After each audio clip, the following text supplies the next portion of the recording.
measles, polio, mumps, rubella, whooping cough.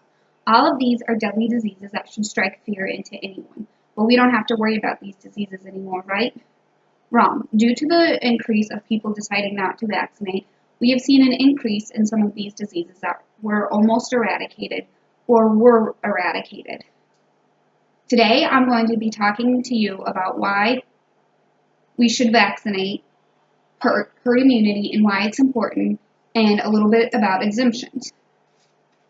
I'm hoping that today someone will take something away from this speech. To start out with, my number one reason as to why I support vaccines, his name is Oliver. He is my 16-month-old son, and he is my world. It is my job to protect him, and that is why we vaccinate ourselves and we vaccinate him. My number two reason is because the research has been proven that vaccines do prevent these diseases. I've read articles on the iron lung.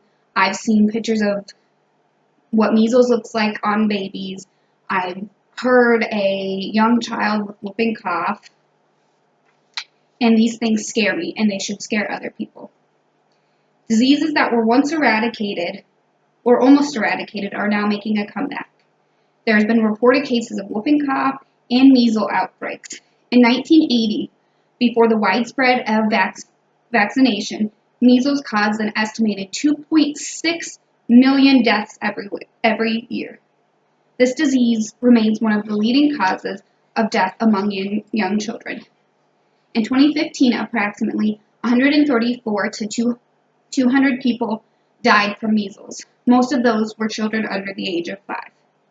From 2000 to 2015, the measles vaccination prevented an estimated 20.3 million deaths. Measles is one that hits close to home for me. Me and my husband and my son are stationed overseas in Germany, and it's very common for Europeans not to vaccinate. The summer of 2015, right after my son was born, there was actually a measles outbreak in Berlin. They estimated 724 people had fallen sick with measles. 70 of those were babies under the age of 1. My son was around 6 months during this time. Berlin is 4 hours away from my house.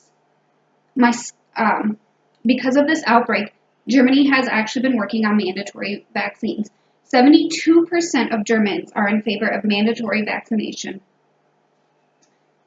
Some of you may be familiar with Dr. Andrew Wakefield and the study he did on the fact that vaccines cause autism. This was actually debunked and proven to be a false study. A lot of people still claim that as a reason not to vaccinate their children, though, that it may cause autism.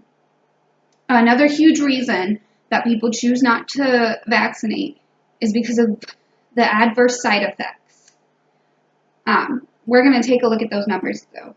A total of 2,967 cases were adjudicated and 1,876 compensated. These seem like large-scale numbers, but if you look at the number of vaccines administered from 2006 to 2014, it was 2.5 billion.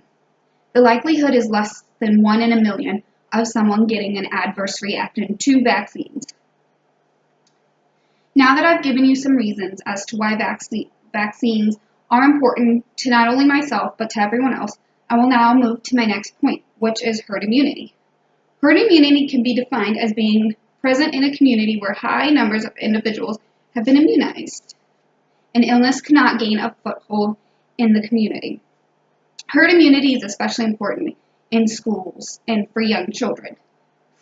As we've been witnessing, due to the number of parents choosing not to vaccinate, the illnesses are in fact gaining a foothold in our communities. The basis behind herd immunity is that if a majority of the community is protected against these diseases, the vaccines can do their job by protecting those who are vaccinated, and even those who aren't. Now, when the number of those not protected rises above those protected, those who have gotten the vaccines become most at risk. Our bodies react to each other. Our immunities play off of each other. This is what herd immunity has proven. Another reason why this is extremely important, why herd immunity is very important, is because there are children and adults with autoimmune diseases or medical reasons for not being able to vaccinate. One of my friends, her daughter actually got a seizure from one of the vaccines, and I think it was the MMR vaccine, and she's actually allergic to it, which is very rare. But because of that, she cannot get this vaccine anymore. So in order for her to be protected, the number of people getting vaccines needs to be higher than the number of those not getting vaccines. This is a life or death for those people who cannot get vaccines. Now that you know a little bit about herd immunity and why it's so important, I will move on to my last point, which is exemptions. Even though the majority of schools don't allow non-vaccinated children to attend, all 50 states allow medical exemptions, which are children with medical reasons or autoimmune diseases that cannot be vaccinated. And then there are non-medical exemptions, which usually people claim religious reasons as why for non-medical.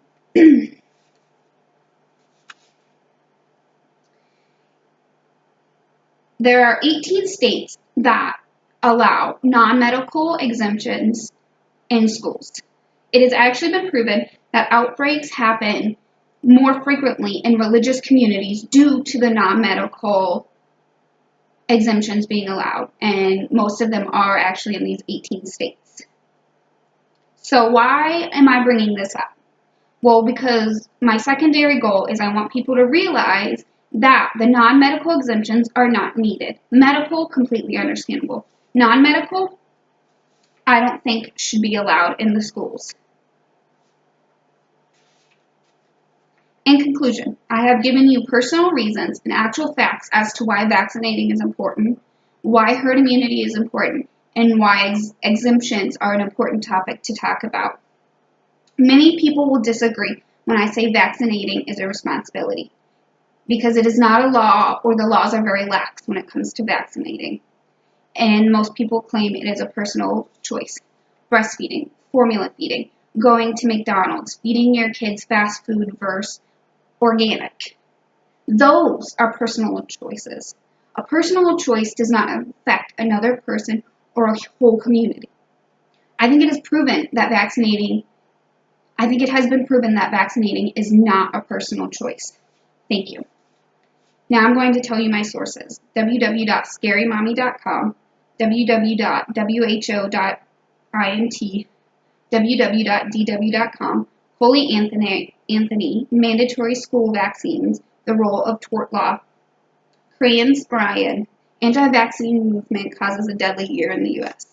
And I know it's hard to see my poster, so I'm going to move it closer just for a sec. There's a picture of the iron lung, which is caused by whooping cough. It's not caused by whooping cough, but it's a machine that helps when you get whooping cough. Thank you.